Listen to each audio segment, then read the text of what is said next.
Salam jumpa saudara, Anda kembali menyaksikan program Dialog Maluku Bicara kali ini bersama saya Novita Bonara.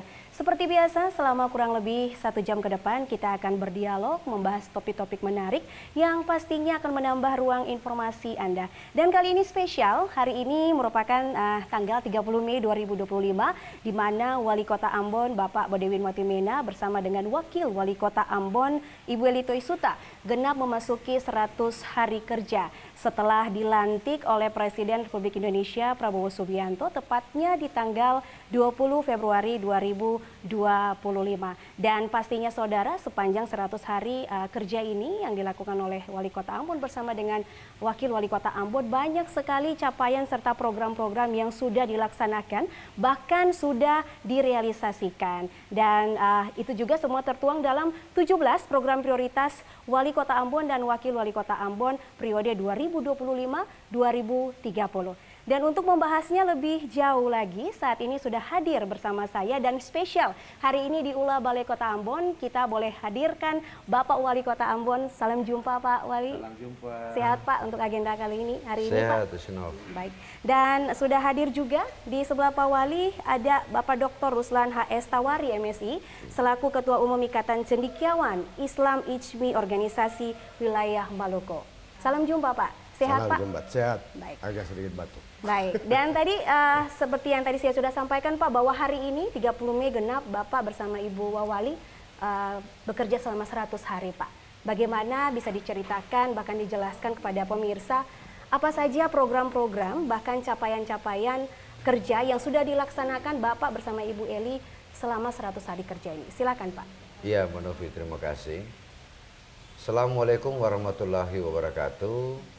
Salam sejahtera bagi kita semua. Om Swastiastu, Namo Buddhaya, salam kebajikan. Mbak Novi, Pak Dr. Ruslan dan pemirsa, sejak awal ketika dilantik oleh Bapak Presiden Republik Indonesia di tanggal 20 Februari 2025, saya sudah menyampaikan bahwa berbicara tentang kinerja, kita berbicara tentang masa kepemimpinan.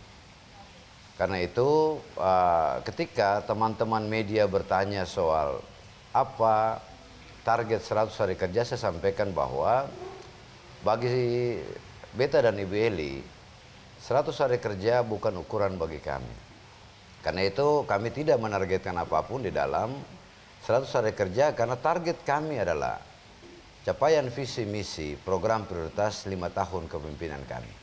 Tetapi tidak apa-apa karena toh selama 100 hari kerja ini 20 Februari sampai 30 Mei kami sudah berupaya untuk melakukan berbagai hal dalam rangka mengimplementasikan 17 program prioritas yang menjadi dasar acuan arah bagi jajaran pemerintah Kota Ambon bersama dengan seluruh stakeholder yang lain untuk kita lakukan selama 5 tahun kepemimpinan. Nah, 100 hari kerja ini kalau kita lihat dari implementasi 17 program prioritas, memang ada beberapa yang sudah bisa kita lakukan walaupun dia belum 100%. Tapi paling tidak, pemerintah kota telah memulai untuk menginisiasi bekerja dalam rangka memastikan kepada publik bahwa janji politik kami lewat 17 program prioritas itu bisa terlaksana. Kita bicara soal akses air bersih kepada masyarakat. Paling tidak, satu titik besar air bersih sudah kita buka 400 kk. Ya. Kemudian bicara soal pengelolaan persampahan, pemerintah kota sementara berupaya untuk menata kapasitas pemerintah kota dalam upaya untuk mengatasi persoalan sampah. Walaupun memang hari ini belum terukur karena posisi kita untuk mengadakan 10 unit trek pengangkut sampah masih dalam proses. Tetapi paling tidak, pemerintah kota lewat Dinas PUPR, Dinas Lingkungan Hidup dan Persampahan sudah melakukan langkah-langkah konkret dalam upaya untuk mengurangi sampah di Kota Ambon. Kita akan membuat TPS-TPS higienis dan dalam waktu dekat ini ada beberapa TPS yang sudah kita buat selain dari anggaran pemerintah kota tapi juga dari sumbangan berbagai pihak lewat dana CSR. Kemudian yang berikut soal penataan terminal, pasar dan lain-lain sudah kita upayakan dengan menertibkan pasar dan pantai Merdeka dari Kekumuhan. Ya, ini kita lakukan bukan hanya untuk mencapai target 17 program prioritas, tetapi semata-mata untuk membuat Ambon semakin baik, semakin bersih dan tertib. Ya, kita terus lakukan dan di trotoar-trotoar juga sudah kita lakukan pembersihan yang cukup banyak. Kemudian soal perbaikan jalan sementara berproses, tapi kami pastikan bahwa tahun ini ada puluhan atau belasan ruas jalan yang akan diaspal diperbaiki oleh pemerintah Kota Ambon. Beberapa sudah mulai jalan. Yang berikut soal penyediaan lapangan kerja melalui kemudahan investasi UMKM sudah kita buat. Termasuk program prioritas untuk membangun ekosistem ekonomi kreatif. Kami menggunakan pendekatan berbasis komunitas. Jadi komunitas anak-anak muda yang terlibat dalam industri kreatif kita sudah wadahi mereka. Dan kita akan membuat percontohan pada beberapa ruang terbuka publik di Kota Ambon. SK Wali Kota sementara disiapkan dan kita akan berjalan sementara memesan kontainer-kontainer untuk tempat berjualan. Salah satu upaya kita untuk mewujudkan program prioritas yang saya maksudkan tadi. Pembangunan mall pelayanan publik sudah mulai dilakukan. Itu juga salah satu program prioritas kami. Dan kalau dia jadi maka tuntaslah program itu, yaitu menghadirkan pelayanan publik yang optimal lewat mall pelayanan publik yang bebas pungli. Kemudian soal pelayanan pendidikan kesehatan yang berkualitas sudah kami lakukan, bahkan kemarin dalam 3 hari terakhir bekerja bersama dengan Rumah Sakit Siloam Ambon kita lakukan screening kanker payudara, dan itu dihadiri oleh 1000 lebih perempuan di Kota Ambon. Kami juga berupaya dengan pihak-pihak lain untuk membantu pemerintah kota dengan memberikan bantuan kepada anak-anak penderita stunting. Kemarin sudah dibagikan 399 paket dan lain-lain. Kemudian kami juga berupaya untuk meningkatkan pendapatan daerah melalui intensifikasi sumber-sumber pendapatan. Apa yang kita lakukan? Ya, kita sudah melakukan pemutahiran data PBB, bahkan kami sementara mengadakan 500 tapping box untuk merekam transaksi pada setiap restoran, rumah makan, hotel-hotel di Kota Ambon dalam rangka peningkatan pendapatan asli daerah. Kemudian wali kota, wakil wali kota jumpa rakyat sudah kita lakukan dan berjalan sampai sudah edisi ke-8 kalau saya tidak salah. Kemudian pengembangan konsep pariwisata terintegrasi ada 2 yang sudah kita rancang untuk dilakukan, yaitu pariwisata terintegrasi di Semenanjung Nusa Niwe dan pariwisata mangrove di Paso, selain memperbaiki wisata yang lain seperti di Bawah Jempe di Galala. Kemudian pengembangan penataan birokrasi sementara berproses. Kami sudah memperoleh izin dari Kementerian Dalam Negeri dan sementara mengurus pertimbangan teknis dari Badan Kepegawaian Negara. Untuk selanjutnya akan dilakukan Jofit, ya, memfitkan pejabat-pejabat yang hari ini pada posisi-posisi yang pas. Setelah itu nanti baru kita lakukan seleksi terbuka untuk jabatan-jabatan yang kosong. Kemudian yang berikut melanjutkan pengembangan Ambon Smart City terus kita lakukan. Ya, bahkan upaya-upaya kita untuk pada setiap ruang terbuka publik diberikan wifi gratis. Kemudian seluruh indikator Smart City sementara kita perbaiki untuk memastikan bahwa 100 kota percontohan Smart City termasuk Kota Ambon ini bisa kita kembangkan menjadi lebih baik. Kemudian penanggulangan kemiskinan melalui pemberdayaan hibah dan bansos juga terus kita lakukan. Penguatan lembaga keagamaan, ya, FKUB kita sementara proses untuk mendefinitifkan FKUB yang sudah masuk dalam masa akhir jabatan.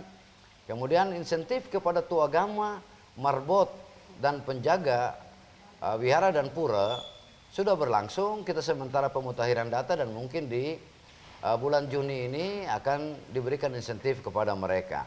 Lalu penguatan peran pemuda dalam industri kreatif, tadi saya sudah bilang bahwa kita menggandeng anak-anak muda potensial di industri kreatif untuk mereka yang menjadi pelopor pion bagi pengembangan UMKM pada beberapa wilayah di Waini itu, Air Salobar, kemudian di Amausu dan di Wailela Pante. Kemudian fasilitasi penguatan peran lembaga adat 100 hari kerja pemerintah Kota Ambon ditutup tadi dengan pelantikan Raja Negeri Urimesing. Itu bagian daripada upaya kita untuk penguatan peran lembaga-lembaga adat termasuk raja. Kita berdoa mudah-mudahan 6 raja tersisa ini bisa kita upayakan untuk segera menghadirkan. Saya kira itu gambaran tentang 17 program prioritas yang sudah mulai kami lakukan di 100 hari kerja pertama pemerintah Kota Ambon di bawah kepemimpinan Wali Kota dan Wakil Wali Kota Ambon. Baik, terima kasih Pak Wali, sungguh sangat luar biasa penyampaian program prioritas, 17 program prioritas ini yang ketika tadi kita simak bersama dari penjelasan Pak Wali bahwa hampir sebagian besar sudah terrealisasi dan sementara sisanya masih dalam proses. Bagaimana Pak Ruslan melihat bahkan menurut pandangan Bapak sendiri seperti apa ketika tadi boleh dijelaskan oleh Pak Wali bahwa memang 100 hari kerja ini juga bukan menjadi satu tolak ukur bahkan target begitu. Silakan Pak. Ya, baik. Assalamualaikum warahmatullahi wabarakatuh. Salam Pak Wali, Novi yang berbahagia hari ini kita dapat berkumpul di sini di Balai Kota ini untuk membicarakan 100 hari kerja Pak Wali. Walaupun saya sependapat dengan Pak Wali terkait sebenarnya ukuran-ukuran realistis terkait dengan pekerjaan Wali Kota dan Wakil Wali Kota itu kita nilai dalam 5 tahun masa kerja. Memang tapi kadang-kadang publik menanti seakan-akan mau melihat bahwa 100 kerja itu seperti apa sih sebenarnya. Mungkin dalam catatan saya ukuran capaian 100 kerja pemerintah kota atau kabupaten biasanya merujuk pada indikator-indikator kerja awal dari kepala daerah yang baru menjabat, biasanya begitu. Capaian ini bukan hanya janji politik tapi juga sebagai tolak ukur awal dari keseriusan dan kapasitas kepemimpinan mereka. Ada beberapa hal, misalnya kita biasanya mau tahu gitu loh, mau cari tahu apa sih sebenarnya bagaimana administrasi dan tata kelola. Ya, yang tadi sebenarnya sudah disinggung oleh Pak Wali juga. Berikut misalnya bagaimana layanan publik, bagaimana pembangunan infrastruktur dasar, ekonomi dan kesejahteraan sosial, kemudian lingkungan dan kebersihan, ketertiban dan keamanan. Kemudian orang membangun justifikasi, citra pemerintah dan komunikasi publik. Pada akhirnya orang akan sampai pada tingkat itu. Saya justru sangat optimis terkait dengan kepemimpinan Wali Kota kali ini.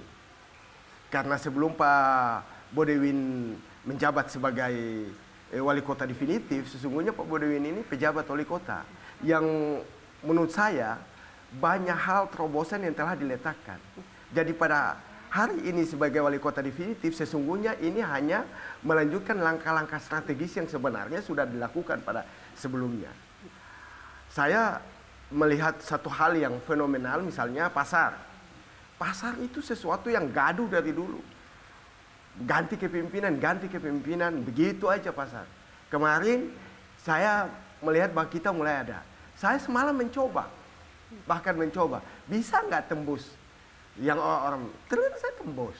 Bisa tidak? Ya, jadi sudah ada ruang dan penataan. Artinya belum 100% penataan itu baik karena itu ada jalan, ada apa yang belum, yang kemudian membutuhkan anggaran untuk itu.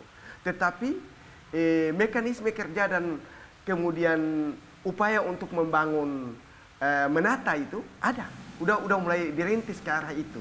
Kita doakan, kita dukung sehingga kedepannya ini semuanya menjadi bagian yang tidak terpisahkan dari programnya itu. Memang ada beberapa hal juga yang memang kita masih butuh, misalnya air bersih di beberapa lokasi tertentu. Memang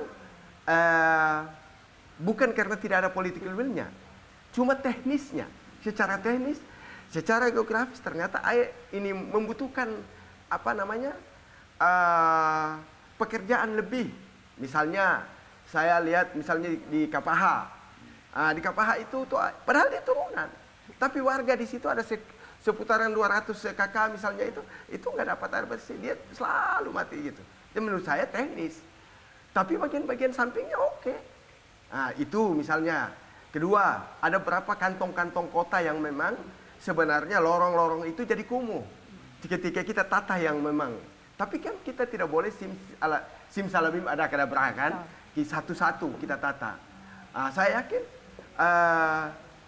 program yang kemudian yang menurut saya wajar ya ketemu itu menurut saya luar biasa. Nanti masyarakat akan mengungkapkan di sini kita begini, di sini kita begini. Dan saya yakin politik pemerintah kali ini sangat baik, goodwill-nya baik.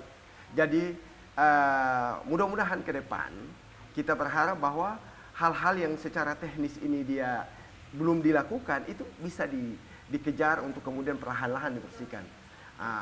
Misalnya kayak kelihatan kumuh juga di Kapaha, kelihatan kumuh. Padahal ada 2 situs. Ada 2 situs di situ. Ada Taman Makam Pahlawan dan ada Taman Makam Pahlawan Australia. Itu harus bebas dari segala kumuh dan macam-macam, nggak boleh. Karena di situ situs. Jadi wilayah itu harus tertata dengan baik. Karena mau tidak mau akan ada kunjungan-kunjungan yang kemudian melihat wilayah perkotaan kita itu seluruh wilayah perkotaan.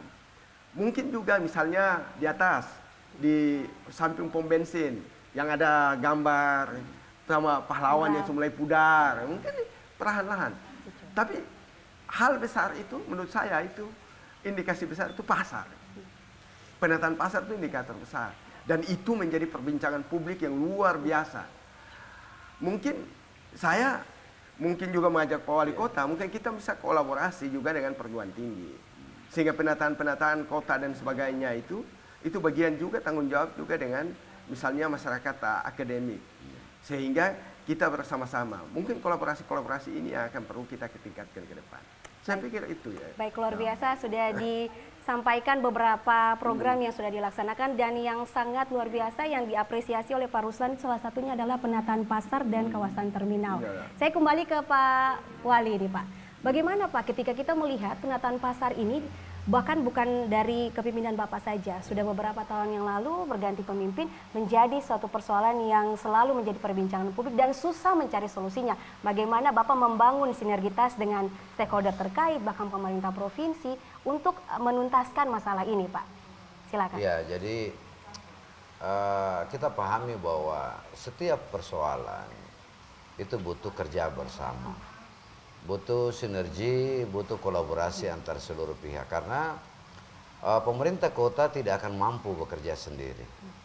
Kita ada sebagai pihak yang bertugas untuk memaksimalkan seluruh potensi dan pemangku kepentingan yang ada untuk menyelesaikan suatu persoalan. Nah, menurut saya sebenarnya bukan soal pemerintah sebelumnya tidak berhasil, tetapi kita bersyukur karena hari ini kita punya gedung pasar baru yang menjadi tempat yang bisa kita tempatkan pedagang di sana. Sebab kebijakan untuk penataan mesti dibangun atas dasar rasa kemanusiaan.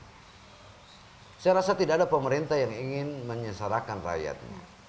Karena itu, kenapa saya memilih untuk menata dan dia menjadi salah satu program prioritas, karena saya tahu bahwa kita punya tempat gedung pasar yang baru yang representatif dan harus para pedagang masuk dan berjualan di sana.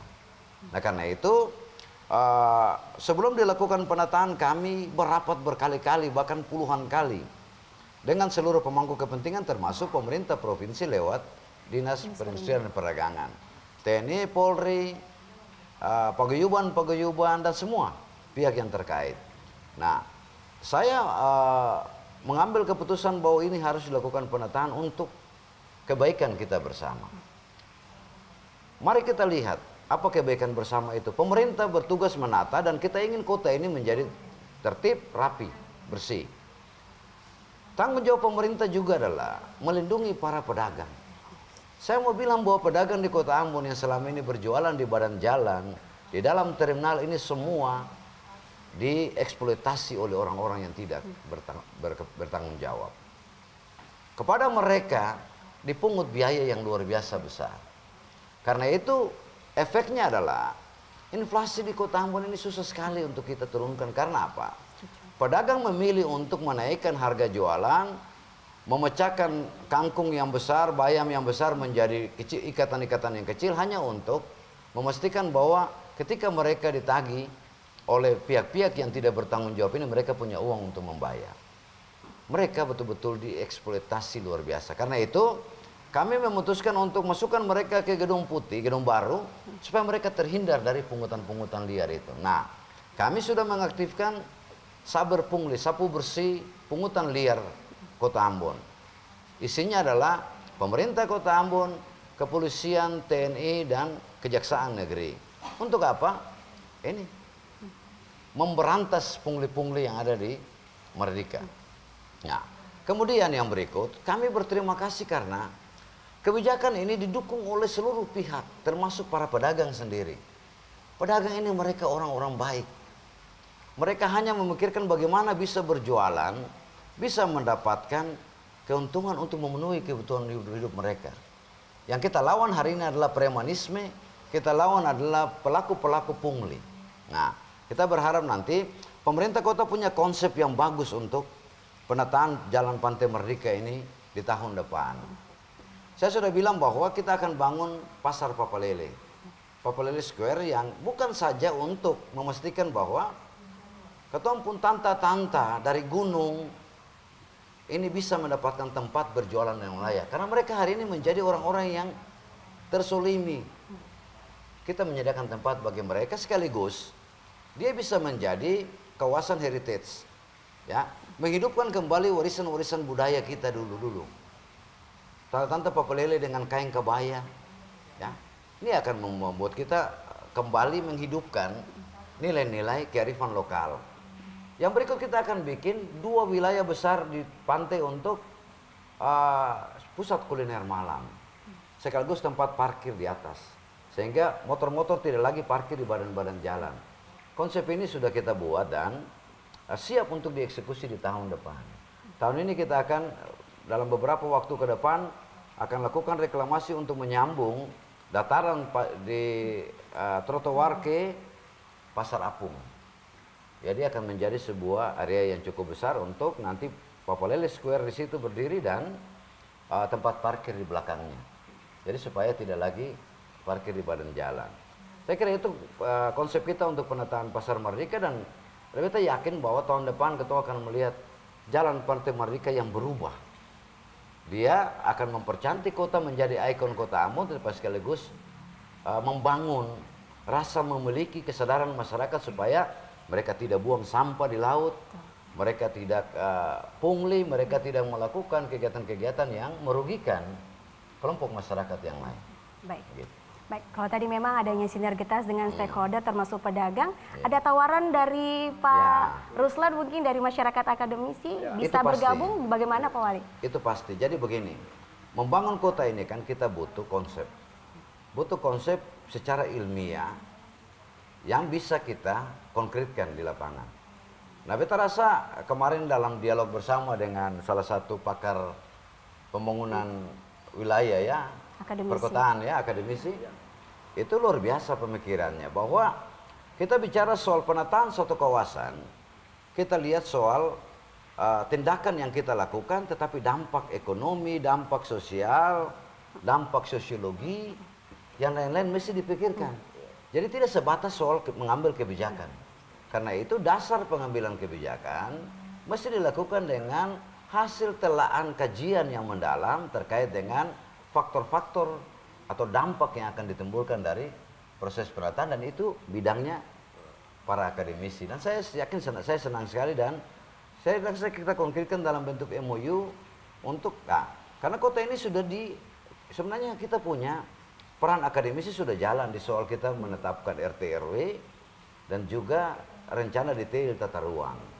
Itu semua produk akademisi dan itu yang menjadi dasar pijak kita hari ini untuk menata kota. Jadi kawasan kumuh yang perlu ditata, mau bangun ini ruang terbuka publik di mana, sepadan pantai di mana, daerah industri di mana, ini produk akademisi yang kita selalu menjadi acuan bagi kita untuk kita lakukan sampai saat ini. Baik, luar biasa. Jadi Pak Ruslan ini sudah ada tawaran untuk dibuatkan MOU Pak. Kalau misalkan tadi disampaikan Pak Wali sudah ada banyak sekali master plan-nya untuk penataan Pasar Merdeka mulai dari Papalele Square hingga juga ada wisata kulinernya. Bagaimana Pak Ruslan menyikapinya? Ya, saya pikir menarik apa yang disampaikan Pak Wali ini. Bahwa satu hal yang menjadi problem kita itu adalah kepastian hukum. Kepastian. Jadi masyarakat kita yang berjualan itu harus memiliki kepastian. Bahwa mereka ini sebenarnya membayar ke siapa. Lalu menduduki di mana posisinya. Sehingga dia tidak menjadi alat pemeras. Dia menjadi alat yang kemudian sekedar volunteer mengikuti sana kemari, tidak tentu arah. Dan itulah yang saya maksudkan, apa yang dilakukan pemerintah kota kali ini luar biasa karena melakukan kepastian. Setuju. Ada di sini mereka, tempat di sini mereka, karena itu hak dari warga negara. Maka kepastian-kepastian inilah harus kita lakukan. Kepastian itu dalam pengertian bahwa dalam keseluruhannya pemikiran itu didahului dengan apa yang disampaikan oleh Pak Wali bahwa ada kajian. Kajian itu terkait dengan dampak sosialnya, dampak sosiologisnya, dampak ekonominya. Itu menjadi suatu hal yang secara simultan yang kemudian menjadi bagian pertanggungjawaban publik kita terhadap masyarakat. Saya justru tertarik dengan apa yang disampaikan oleh Pak Wali terkait dengan bagaimana membangun pasar Papalele misalnya. Itu menarik. Pasar Papalele bagian dari bagaimana kita membangun heritage di Kota Ambon ini. Itu membangun budaya, jadi tradisi. Jadi Papalele itu masyarakat yang memang hanya mendapatkan menjajakan produksinya itu ya sekedarnya saja untuk mendapat uang konsumsi, uang makan harian sebenarnya dilakukan oleh ibu-ibu dan sangat manusiawi manakala kita melakukan satu pasar untuk kemudian mengakomodir dengan tradisi dan misalnya kalau mereka berdagang dengan kebaya, mereka berdagang dengan ini, hal yang luar biasa. Dia membangun keceriaan Ambones itu betul-betul kita akan lihat itu. Saya pikir saya support itu luar biasa, itu pikiran maju. Dengan demikian, paling tidak kita mengurangi satu hal. Kita membantu masyarakat kecil. Kedua, kita tidak lagi melihat orang tua-tua kita menjajak. Cuman dengan berjalan ke sana kemari dengan 1-2 rupiah itu. Kita fasilitas betul, fasilitasi mereka. Yang berikut lagi, kita jamin terkait dengan hasil jualan itu, produksi, hilirisasinya terima. Itu luar biasa menurut saya. Lompatan-lompatan pikir seperti inilah semuanya menurut saya itu perlu dilakukan. Ke depan mudah-mudahan kita doakan mudah-mudahan ini terus sehingga ya yang persoalan saya juga tahu bahwa sekarang ini tidak ada Mbak Evi efisiensi. Jadi mudah-mudahan ke depan kalau Mbak Evi-nya sudah tidak ada lagi hal-hal apa yang disampaikan Pak Wali hari ini menurut saya luar biasa. Pak Wali jangan sakit-sakit Pak Wali. Biar kita lebih pikiran-pikiran cerdas ini kita giring terus, kita dorong untuk kemudian bisa ini menjadi sesuatu yang faktual di masyarakat kita. Saya kira itu saya. Luar biasa. Dan tentunya kita juga berharap ke depannya nanti master plan itu dapat direalisasikan dalam jangka waktu 5 tahun masa kepemimpinan Pak Wali. Yang kedua Pak, ini wajar. Wali Kota Ambon Jumpa Rakyat. Salah satu program yang sangat menarik bahkan sangat viral di sosial media Pak. Apa yang menjadi inisiasi Bapak, motivasi Bapak harus adanya program wajar ini Pak? Silakan. Sebenarnya program wajar ini dia mulai saya pikirkan ketika masuk menjadi penjabat Wali Kota Ambon. Kondisi kota pada saat itu ya kita ketahui bersama berada pada situasi yang sangat sulit. Ya kita diperhadapkan dengan penindakan KPK, tetapi yang berakibat pada menurunnya secara drastis kepercayaan publik kepada pemerintah. Jadi pemerintah dianggap waktu itu ya hasil survei ini saya tidak bicara soal mengarang-mengarang, tapi saya buat survei. Masyarakat kehilangan kepercayaan kepada pemerintah. Nah, membangun kepercayaan publik ini tidak mudah. Kepercayaan itu muncul kalau mereka melihat dan merasakan langsung sesuatu yang dilakukan oleh pemerintah dan membuat mereka memiliki akses. Ya. Karena itu pada saat kita melakukan kegiatan Apeksi di Padang, saya mengumpulkan kepala OPD yang ikut saat itu. Saya ingin membuat satu program yang dapat membuat masyarakat kembali percaya kepada pemerintah. Dengan cara apa? Kita membuka diri seluas-luasnya. Kita meyakinkan mereka bahwa pemerintah hari ini ya terbuka, transparan dengan masyarakat. Apapun yang ingin disampaikan, silakan disampaikan. Apa yang ingin pemerintah lakukan, sampaikan kepada kami. Lalu muncullah ide saya untuk Wali Kota Jumpa Raya. Nah, dia berjalan dalam masa kepemimpinan saya sebagai penjabat Wali Kota Ambon selama 2 tahun, 2022-2024. Dan menurut saya, program ini ada 3 hal yang bisa kita dapatkan di situ. Pertama, yang tadi, membuka ruang kepada masyarakat untuk menyampaikan langsung, bertemu langsung dengan pemimpin mereka. Pemimpin dan rakyat itu tidak boleh dibatasi oleh ruang dan waktu. Dengan cara apapun termasuk bertemu langsung bertatap muka. Yang kedua, program Wajar ini dia menjadi alat kepala daerah untuk mengevaluasi kerja-kerja OPD. Di Wajar inilah kita mendengar laporan, Pak, di dinas ini ada pungli. Pak, kami butuh jalan. Pak, kami butuh air. Disinilah kita bisa mendengar langsung. Asumsi saya adalah persoalan masyarakat ini dia kecil-kecil begini. Tapi kalau tidak terselesaikan, dia terakumulasi menjadi persoalan besar. Dan masyarakat bisa berontak. Kalau persoalan-persoalan kecil mereka ini tidak kita selesaikan. Nah, dan yang ketiga, manfaat dari Wali Kota Jumpa Rakyat adalah dia menjadi alternatif dari proses-proses perencanaan kita. Musrembang yang kita lakukan terkadang juga belum maksimal untuk bisa menyerap aspirasi masyarakat. Pokok pikiran DPRD juga kadang-kadang ada aspirasi masyarakat yang terlewatkan. Ruang itulah, ruang Wali Kota Jumpa Rakyat itu yang bisa mengakomodir apa yang menjadi kebutuhan mereka. Jadi kita kira Wali Kota Jumpa Rakyat ini tidak mudah dilakukan kalau kita tidak memiliki integritas. Karena dia akan menjadi bumerang bagi kita. Saya rasa tidak semua orang akan mampu melakukan Wali Kota Jumpa Rakyat. Karena di situ masyarakat bisa bilang, Pak Wali bicara omong kosong, Bapak juga terima uang dari ini. Ini terbuka dan disaksikan oleh publik. Karena itu dia membingkai kami, Wali Kota, Wakil Wali Kota dan jajaran pemerintah kota untuk bekerja sesuai dengan aturan. Ya. Paling tidak kita mampu meyakinkan masyarakat bahwa apa yang mereka sampaikan kita tindak lanjuti. Dan kalau 2 tahun kepemimpinan saya sebagai penjabat, yang saya buat itulah yang disampaikan oleh masyarakat lewat Wali Kota Jumpa Rakyat. Apa saja yang mereka sampaikan, kalau itu tidak butuh anggaran yang besar, pasti kita selesaikan. Kecil-kecil selesai, tinggal yang besar-besar kita buat lewat mekanisme APBD, mekanisme yang sah. Gitu.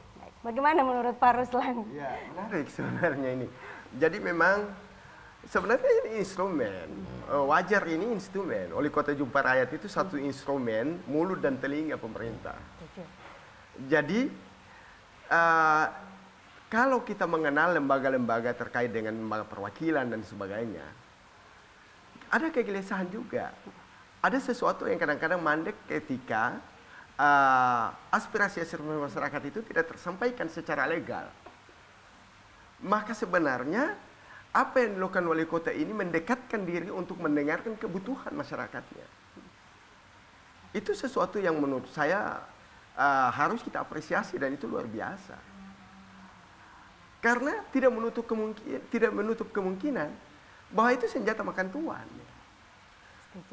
Yang dia lakukan itu bisa saja berbalik menerkamnya.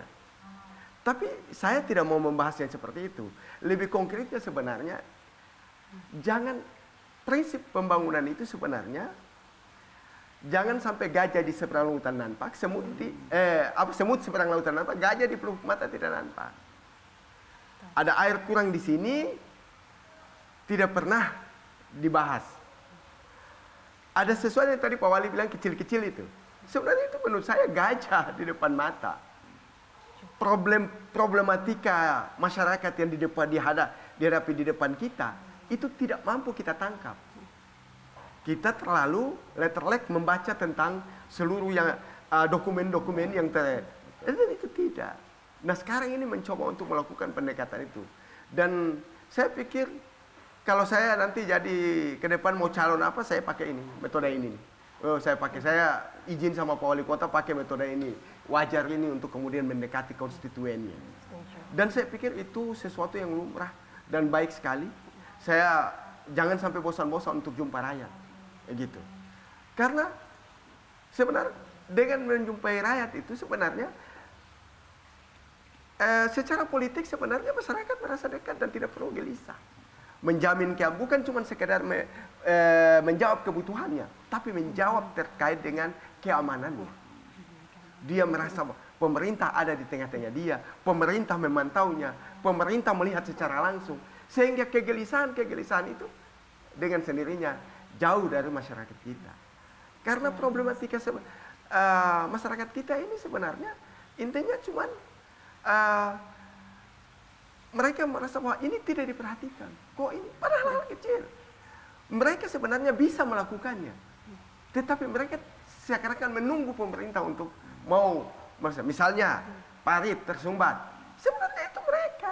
Bisa aja mereka bergotong royong untuk bisa. Tapi kadang-kadang mereka menginginkan ada perintah. Nah, hal-hal yang kecil itu psikologis sebenarnya. Cuma untuk mau bahwa pemerintahnya dekat dengan ini. Maka itu terobosan yang luar biasa. Wajar itu luar biasa saya pikir itu. Jadi Pak Wali itu jangan bosan-bosan Pak Wali. Mudah-mudahan karena itu 5 tahun ke depan itu punya dampak. Kalkulasinya. Jadi kalau Pak Badoin maju 5 tahun ke depan tidak usah lagi turun-turun. Terus orang udah tahu kok. Tidak usah kampanye. Orang baru mau mulai cetak. Saya takut juga ke depannya yang mau calon juga takut. Sudah ada peninggalannya, Pak. Ya. Kalau program ini dijalankan secara baik dan benar. Saya pikir itu. Okay. Ya. Dan itu salah satu program yang luar biasa, Pak. Masih Ya. ada lagi program luar biasa yang diinisiasi Pak Wali. Ya. Di laman media sosial itu banyak sekali informasi bahwa mobil dinas tidak dilakukan pengadaan tetapi dialihkan untuk pengadaan tempat pembuangan sampah. Bagaimana Pak Ruslan? Ini yang lebih menarik juga. Mobil dinas tidak diadakan lagi sekarang. Ya, memang ya prinsipnya ini yang barang-barang yang seperti ini kan ada masanya. Nah, sebenarnya kalau masanya sudah tidak lagi, dia jangan jadi beban ke pemerintah. Kan sekarang ini banyak sekarang pakai sistem sewa. Jadi kalau memang dia membebani dan semuanya lebih baik tidak usah. Saya sepakat kalau memang mobil dinasnya ini yang dipakai itu hanya membebani anggaran. Yang jadi soal ini kadang-kadang mobil dinas itu dipakai oleh orang-orang yang tidak lagi berdinas. Problem kita sekarang ini mobil dinas itu dipakai pada orang-orang yang tidak berdinas. Kesadaran untuk mengembalikan mobil dinas pada pemerintah itu juga hal yang sesuatu yang penting.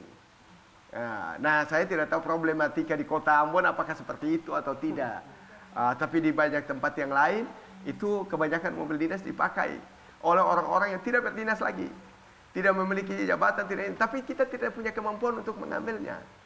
Nah, ketegasan-ketegasan itu penting untuk menjamin sebenarnya kepercayaan publik terhadap kita. Lebih mementingkan kepentingan publik daripada kepentingan pribadi. Jadi sehingga akhirnya apa? Akhirnya seakan-akan pemerintah tuh kekurangan mobil, misalnya stafnya kekurangan mobil dinas tidak ada, karena pejabat yang lama bawa sekian, pejabat yang baru makanan baru, begitu terus itu dia protein anggaran negara. Tapi kalau kita lakukan itu secara baik, walaupun nanti umurnya sudah kalau tidak masa waktunya sudah selesai, ya udah diambil atau biasanya di-dem dan sebagainya. Kira-kira begitu. Baik. Apalagi dialihkan untuk pembangunan tempat pembuangan sampah, Pak. Pembangunan. Iya. Jadi ego Pak Wali itu dihilangkan dulu sepertinya. Oke, Pak, yang berikutnya saat pertemuan perdana Pak Wali bersama dengan OPD dan ASN di lingkup pemerintah kota itu bahwa masalah yang harus diselesaikan secepatnya adalah penanganan sampah. Dan ketika kita lihat di beberapa titik yang sangat krusial dengan sampah yang semakin menumpuk, makin perlahan makin sudah hilang, bahkan tidak ada, Pak. Bagaimana mungkin yang pertama dari Pak Wali, upaya yang dilakukan seperti apa, Pak, langkah pertama? Iya, yang tadi kita sentil bahwa menyelesaikan persoalan itu butuh kajian. Nah, selama 2 tahun jadi penjabat wali kota, saya berupaya untuk mengidentifikasi secara baik kemampuan atau kapasitas pengolahan sampah pemerintah. Kita masih sangat rendah. Kenapa rendah? Bukan saja bicara soal pengolahan sampah modern, tetapi kita terbatas soal sarana prasarana hanya untuk mengangkut sampah secara konvensional. Tampung, angkut, buang ke TPA. Kita kekurangan truk pengangkut sampah itu 20-an. Karena itu, kapasitas kita mengangkut sampah setiap hari itu tidak berbanding lurus dengan volume sampah yang dihasilkan. Karena itu, solusi kita hanya sekedar untuk mengangkut, kita butuh tambahan armada pengangkut sampah. Tahun ini kita pengadaan 10. Sudah sementara berproses lewat e-katalog, sekarang masuk ke pembuatan perbaikan bak lewat karoseri ya. Untuk nah, mudah-mudahan di bulan depan sudah datang mobilnya. Dia akan meningkatkan kapasitas pengangkutan sampah pemerintah. Nah, untuk memastikan bahwa sampah ini terkelola dengan baik kan kami tidak bisa bekerja sendiri. Semua hal yang berkaitan dengan kesadaran masyarakat itu kita butuh kerja bersama dengan masyarakat. Nah, saya bilang ke teman-teman bahwa sambil kita menunggu masyarakat Kota Ambon ini sadar, kita lakukan apa yang bisa kita lakukan. Karena itu kita akan merubah seluruh TPS yang dalam bentuk bak beton menjadi tempat pembuangan sampah higienis. Apa konsepnya? Kita pakai kontainer plastik yang punya penutup. Kita bikin rumahnya. Jadi ada contoh yang sudah saya buat 5 titik waktu jadi penjabat wali kota, itu ada di depan Perikanan Tentui. Kalau lewat di situ ada yang kita sebut dengan collection point. Di situ dulu sampah luar biasa, di situ sekarang tidak lagi. Di Lembah Agro, di Asrama Tentui 2, di Gudang Pupuk Paso. Itu 5 titik kita bikin contoh bahwa sampah yang menumpuk begitu banyak hari ini tidak lagi. Kalau ini bisa kita lakukan pada semua TPS di Kota Ambon, maka paling tidak kita mengurangi ya pandangan tamu-tamu kita tentang berserakannya sampah di mana-mana. Kita sudah mulai lakukan. Ada 2 titik yang sudah kita mulai lakukan. Kita dapat CSR dari Bank Maluku dan Bank Cimniaga kalau tidak salah. Itu mereka sudah bantu kita. Semua perbankan, instansi vertikal, pengusaha di Kota Ambon kita minta untuk bantu kita soal di tengah-tengah efisiensi tadi. Mereka bersedia dan ini luar biasa. Nah, itu yang kita akan lakukan ke depan sambil saya sudah berdialog, berdiskusi banyak dengan pengelola sampah di Banyumas yang termasuk terbaik di Indonesia dan juga di Bantar Gebang. Untuk nanti kita akan bangun di Kota Ambon. Akan bangun pengolahan sampah pada kecamatan-kecamatan. Saya rasa ini jangka, bukan hari ini, tapi kita akan mempertimbangkan kemampuan keuangan daerah. Tapi saya yakin bisa dilakukan. Dan ini mungkin legacy akan kita tinggalkan untuk Kota Ambon supaya semakin baik ke depan. Yang berikut yang lain juga kita lakukan hal yang sama. Saya rasa hari ini menilai kinerja pemerintah kota jangan dilihat hari ini. Tapi lihatlah ketika kami menyelesaikan masa kepemimpinan kami. Karena tidak bisa, tadi disampaikan oleh Pak Ruslan, tidak bisa seperti membalikan telapak tangan. Kalau ada yang datang menyampaikan ke saya bilang carikan saya lampu Aladin. Saya tinggal usap saja, bim salah bim, sampah hilang di Kota Ambon, selesai. Tapi tidak bisa. Dia butuh kerja keras, butuh konsep yang terpadu, dan butuh kerja bersama pemerintah dengan seluruh pihak. Tidak usah ragu lah, karena kita masa penjabat kita bikin pabrik pengolahan plastik. Dan sekarang plastik sebenarnya tidak menjadi masalah kalau masyarakat mau mengumpulkan dan menjualnya ke pabrik pengolahan plastik. Saya rasa seperti itu konsep kita. Kalau tadi kita sudah mendiskusikan sebagian dari 17 program prioritas, Pak. Ini ada program-program dari Pak Presiden Prabowo yang harus juga dilakukan di tiap-tiap daerah, termasuk di Kota Ambon. Salah satunya adalah pembangunan koperasi merah, pembentukan koperasi merah putih dan juga makanan bergizi gratis. Bagaimana di Kota Ambon sendiri, Pak Wali? Ya, makan bergizi gratis. Begini, 3 program prioritas pemerintah pusat yang akan kita lakukan bersama adalah makan bergizi gratis, sekolah rakyat, dan koperasi merah putih. Nah, perkembangannya di Kota Ambon hari ini makan bergizi gratis sementara terus buat dapur-dapur umum, ya. Pemerintah ada dalam tanggung jawab untuk memfasilitasi pembangunan dapur-dapur umum yang dilakukan oleh Badan Gizi Nasional dan stakeholder yang lain. Yang berikut Koperasi Merah Putih. Kota Ambon kan punya 50 desa negeri kelurahan. Sampai dengan tadi kita sudah menyelesaikan musyawarah desa kelurahan negeri tentang pembentukan Koperasi Merah Putih. Yang sudah memiliki akta berbadan hukum itu hampir 10. Sisanya sementara berproses di Kementerian Hukum. Saya rasa pemerintah kota sudah mengambil langkah cepat untuk ini. Yang berikut soal sekolah rakyat. Saya sudah melaporkan secara resmi kepada Bapak Gubernur bahwa kami kesulitan soal lahan di Kota Ambon. Untuk membangun sekolah rakyat kita butuh 5 hektar tanah. Nah karena itu kalau kita mau cari di pusat kota tidak bisa. Akhirnya kita coba keluar ke Halong, ke Tawiri dan lain-lain.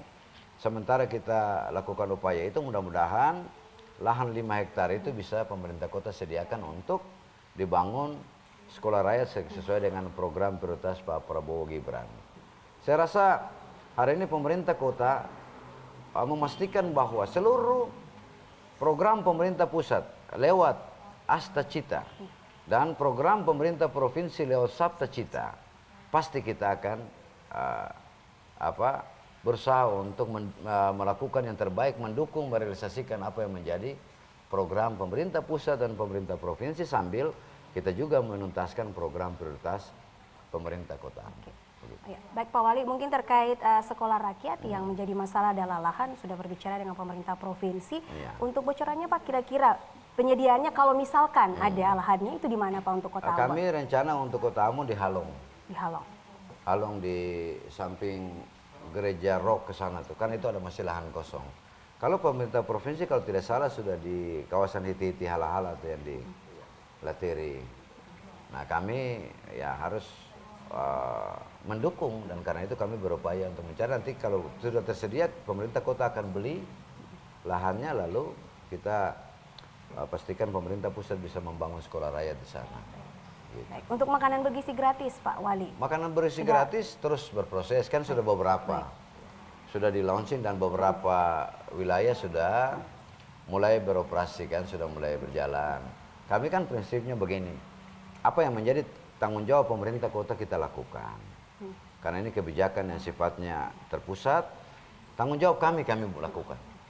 Koordinasi dengan kepala-kepala sekolah, kemudian koordinasi dengan pihak-pihak yang ingin menyewakan lahannya untuk dibangun dapur umum, kemudian berkoordinasi dengan pihak pengelola, Badan Gizi Nasional, Badan Pangan Nasional, dan juga pihak lain yang ditunjuk, itu sudah kita koordinasikan. Jadi tanggung jawab pemerintah kota kita lakukan, tanggung jawab yang lain ya masing-masing lakukan sesuai dengan yang telah diatur. Bagaimana Pak Ruslan menilai ketika pemerintah kota juga harus maraton, di samping menjalankan program prioritas daerah, juga harus memiliki tanggung jawab untuk menjalankan program dari pemerintah pusat? Silakan Pak. Baik, saya pikir ini semua pemerintah di wilayah Negara Kesatuan Republik Indonesia mengalami hal yang sama terkait dengan masalah MBG, masalah sekolah rakyat maupun Koperasi Merah Putih ini. Jadi tentunya akan disesuaikan dengan kondisi kepemimpinan maupun kondisi wilayah kabupaten maupun kota masing-masing. Prinsip dasarnya adalah program-program ini harus dilakukan secara transparan, harus dilakukan secara akuntabel, dan tidak boleh merugikan masyarakat. Karena prinsipnya adalah kita ingin mendapatkan bahwa masyarakat yang memang terbebas, anak-anak kita yang terbebas dari busung lapar, terbebas dari gizi buruk dan sebagainya. Nah, evaluasi kita pasti ke depannya akan tertuju pada situ. Program ini jalankan 5 tahun ke depan, berapa sih sebenarnya angka gizi buruk itu? Berapa sih angka stunting itu? Berapa sih angka itu akan menjadi problem kalau dia berpengaruh atau tidak. Lalu kemudian terkait dengan sekolah rakyat, berapa sih sebenarnya generasi yang kita bisa dorong untuk mencetak dari sekolah ini? Apa saja yang mereka kuasai? Ataukah sekedar membebaskan mereka dari kondisi tidak sekolah menjadi mereka sekolah? Siapa sih rekrutmen siswanya? Kemudian sama misalnya koperasi gitu. Bagaimana perputaran ekonomi di desa, bagaimana masyarakat bisa, misalnya masyarakat petani, pupuknya bagaimana dan sebagainya. Ini sebenarnya instrumen-instrumen itu menyalurkan, mengarahkan kita ke hal-hal seperti itu. Saya kira itu sebenarnya. Sehingga posisi kami sebenarnya dengan kondisi masyarakat adalah mengawasi terhadap perjalanan program-program pemerintah ini secara baik. Tentunya akan kita sinergikan. Kita bisa bersinergi sekaligus sebagai pemberi ide dan gagasan untuk membangun itu yang lebih baik ke depannya. Saya pikir itu yang. Kalau melihat dengan sistem kepemimpinan Pak Wali bersama Ibu Bawali, mungkin 3 program nasional itu apakah mampu diselesaikan dalam 5 tahun? Ambon sebenarnya Ambon ini rumit. Ambon ini sebenarnya rumit. Tapi dia menjadi enteng ketika beliau berdua ini. Ya, jadi mana ada yang menyelesaikan Ambon ini tidak ya? Saya pikir kita semua tahu. Kita pasti dulu itu selalu di hadapan kita tuh demo ini, demo itu, demo ini, demo itu. Artinya ada ketidakpuasan masyarakat. Tapi sekarang itu menurut saya terurai. Dia terurai karena wajar tadi. Jadi masyarakat didekati gitu. Jadi saya yakinlah terhadap kepemimpinan kali ini untuk bisa mengarahkan. Saya tidak mengatakan bahwa bisa dilaksanakan 100%, enggak. Tetapi mereka membuka wawasan, membuka pikiran untuk bagaimana kita bersama-sama menyelesaikan. Itu poin yang penting menurut saya. Ya. Jadi memang sebenarnya Pak Wali dan Ibu Wali tidak bisa bekerja sendiri, harus ada juga instansi terkait. Bagaimana Pak membangun sinergitas mungkin dengan OPD di pemerintah Provinsi Maluku juga dengan pusat, Pak? Iya, kami memperjuangkan kepemimpinan saat ini dengan tagline Beta per Ambon, Ambon per semua. Jadi sebenarnya yang kita inginkan di situ adalah semua kita warga kota Ambon, Beta itu warga kota Ambon, memberikan dirinya untuk Ambon. Dengan cara apa? Bekerja yang baik sesuai dengan apa yang kita miliki pekerjaan hari ini. Akademisi, bekerjalah sebagai akademisi yang baik di kota ini. Teman-teman pers, lakukan tugas pers dengan baik di kota ini. Pemerintah melakukan tugasnya dengan baik, pedagang melakukan tugasnya dengan baik, semua. Kalau kita masing-masing melakukan tugas yang baik, Ambon pasti maju. Dan Ambon ini menjadi milik kita bersama. Karena itu Beta per Ambon, Ambon per semua mau mengajak ketong bahwa tidak ada satu pihak pun yang bisa membangun Ambon sendiri. Butuh kerja bersama. Nah, pemerintah kota menyadari itu.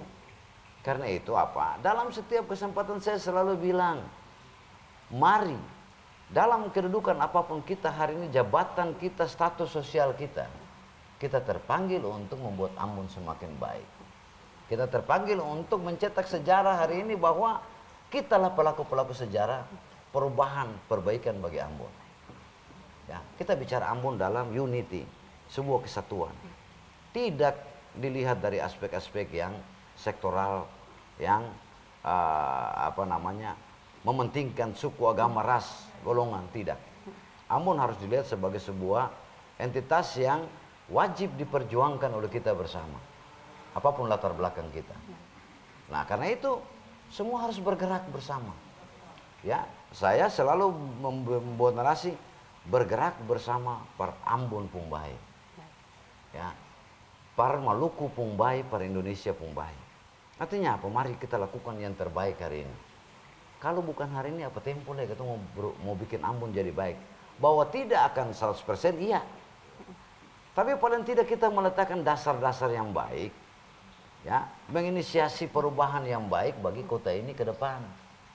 Karena itu Ambon yang maju, aman, nyaman, indah, sehat, sejahtera, yang inklusif, toleran dan berkelanjutan, itu yang mau kita wujudkan 5 tahun kepemimpinan kami. Beta rasa kalau ini bisa ketemu maknai secara bersama, maka Beta per Ambon, Ambon per semua itu menjadi budaya hidup kita hari ini.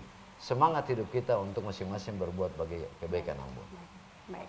Baik, pernyataan tegas yang disampaikan oleh Pak Wali itu juga sudah menutup kebersamaan kita dengan Pak Wali dalam dialog kali ini. Dan mungkin singkat pada jelas Pak Ruslan, apa yang ingin disampaikan mungkin kepada masyarakat di Kota Ambon? Silakan. Saya pikir tagline yang disampaikan itu oleh pemerintah kota itu menjadi bagian yang terpenting yang dia harus kita maknai sebagai kerja bersama-sama untuk Ambon dan kerja bersama-sama untuk diri kita. Jadi tagline ini menarik. Mari sama-sama kita bantu Pak Wali Kota membangun Ambon yang lebih bersih, Ambon yang lebih indah, Ambon yang lebih sinergi, dan Ambon yang lebih maju ke depannya. Sehingga apa yang kita lakukan itu sebenarnya akan kembali kepada diri kita sebagai warga Kota Ambon. Saya kira itu penting untuk kita semua, dan Pak Wali Kota telah terbuka semuanya. Kita tinggal mendorong dan kemudian mendorong untuk mendapatkan menikmati apa yang telah dilakukan Pak Wali itu pada masa-masa yang akan datang. Saya kira itu yang bisa saya sampaikan. Baik. Sekian dan terima kasih. Terima kasih Pak Ruslan, Pak Wali sudah bersama kami selama kurang lebih 1 jam, dan semoga program-program yang dilanjutkan dapat juga bermakna bagi masyarakat di Kota Ambon.